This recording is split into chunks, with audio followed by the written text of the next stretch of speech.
Nicolette Boele is the independent member for Bradfield in the federal parliament, just narrowly elected in what was a very long and very close count. But she joins us now on Six News. Really nice to have you here.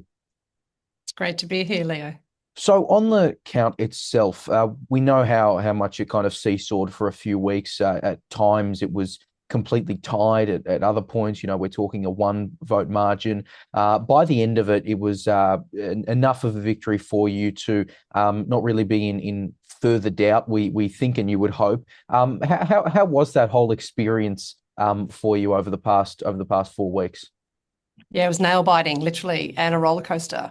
But what I did get to do with about 222 scrutineers is see up front and close how the Electoral Commission does this when it's that tight. The recount was extraordinary.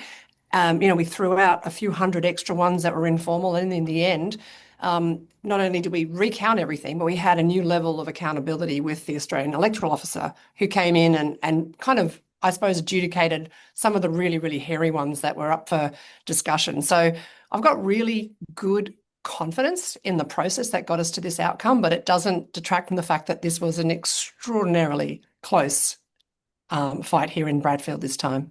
And it does mean in terms of the voters in Bradfield, the result is essentially 50-50. We can say, that means, half of the electorate, they did not prefer you as the candidate. For those who didn't vote for you, including those who maybe preference you and maybe those who didn't, how are you going to be, I guess, earning their trust over the next 3 years, as well as, I'm sure, keeping the trust of those who did vote for you?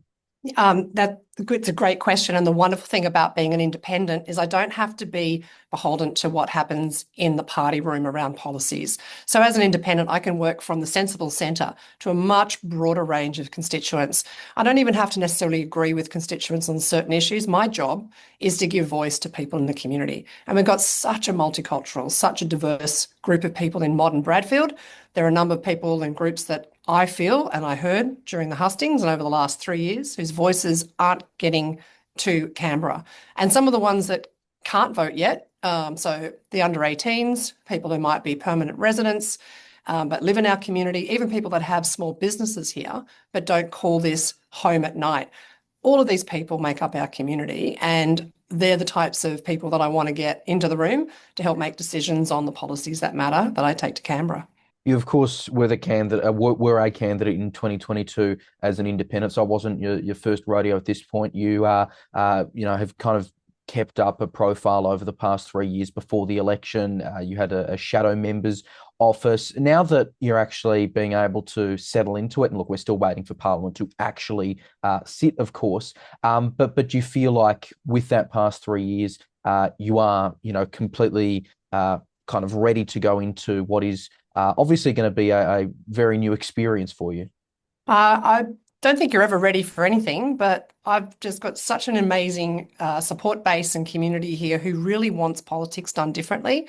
This is day 7 on the job for me, and I've done citizenship ceremony. What a privilege. That was amazing to welcome some new Australians to the electorate yesterday. Doing some media interviews. We're setting up the staff in the electoral office. It's open for business.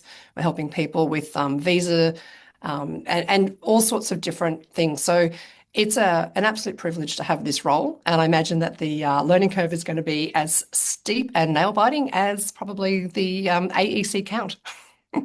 You've, of course, got a pretty significant sized crossbench as well, with many independents, some who of course were elected in 2022, some of course before that. Are you hoping to work with them, maybe lean on them a bit and see how they've gone through the Parliament process for the past 3 years and kind of collaborate in that way? Yeah, I am what I probably confess as being an aggressive collaborator. And I'm on the record for saying, I'll work with anybody. It doesn't matter what colour jersey you've got on. I know what the people in Bradfield have elected me to do, and that's to work really hard on cost of living issues around affordable childcare and HECS debts, for example, on improving competition in supermarkets to get the grocery bills down each week, and things like power bills, which are just crazy expensive for small business and households. So they're the things that I'm going to work with anybody, crossbench or parties, opposition or government, to prosecute those agendas for the people here in Bradfield. So you just mentioned there, which is a good segue, cost of living. Of course, I think arguably the number one issue nationwide. Of course, we were hearing about it, and we're still going to be hearing about it. Is that really something that was overwhelming in your experiences in hearing from Bradfield voters? And were there any other kind of key issues that have been raised in kind of recent months? Oh, 100%. It's cost of living is number one, and it plays out differently which stage of life you're in. If you're, a young Australian, or even non-Australian, you're living at home with your folks still probably because it's too expensive to move out. You might have a HECS debt or you've got some TAFE fees.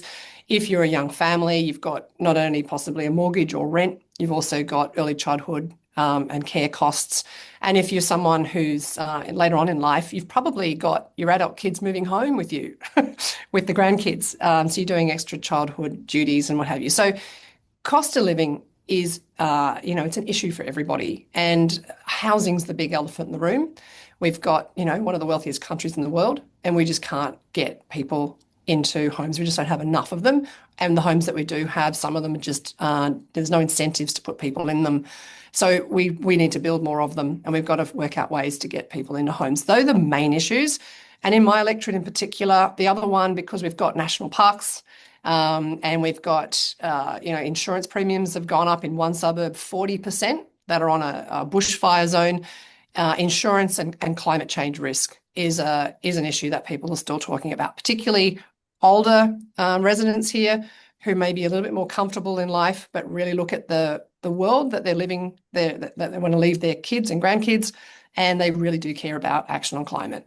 Yeah, I'll just touch on that as well, because it felt like, and look, I never want to be too much in a media bubble, but it felt like on the national level, there was maybe a bit less talk about climate change than there was in 2022, when you, of course, had the first, so-called teal independent wave, plus you had the Greens get a lot of seats in 2022 as well. But you're saying that it was something that kept popping up as an issue in your electorate.